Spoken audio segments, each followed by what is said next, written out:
এখন একটা ওয়ার্ড নিয়ে কথা বলবো, সেটা হচ্ছে four play.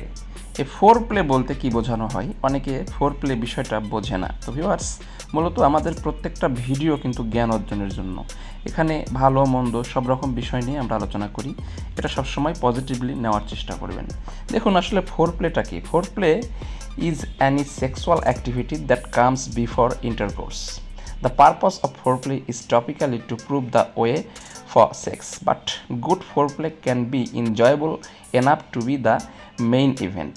Foreplay can involve making out, fingering, dry humping, and nipple stimulation. এই পুরোটার যদি বাংলা করা হয় তাহলে এই ফোর প্লের বাংলাটা এইরকম দাঁড়ায়। আসলে ফোর প্লে শব্দটাকে কোনো এককভাবে অর্থ দেওয়া যায় না, এটাকে সংজ্ঞায়িত করা যায়। দেখুন, ফোর প্লে হলো যে কোনো যৌন কার্যকলাপে যা সহবাসের আগে হয়। ফোর প্লের উদ্দেশ্য হলো সাধারণত যৌনতার পথ প্রশস্ত করা, কিন্তু ভালো ফোর প্লে মূল অনুষ্ঠান হওয়ার জন্য যথেষ্ট উপভোগ্য হতে পারে।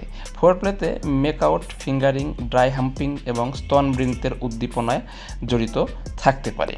আশা করি ভিউয়ার্স বুঝতে পেরেছেন। আমি আবারও বলছি যে আমাদের ভিডিওগুলো নেগেটিভলি না নিয়ে অবশ্যই পজিটিভলি নেওয়ার চিন্তা করবেন, কারণ সব কিছুই জানার দরকার আছে। ভালো থাকবেন, সুস্থ থাকবেন।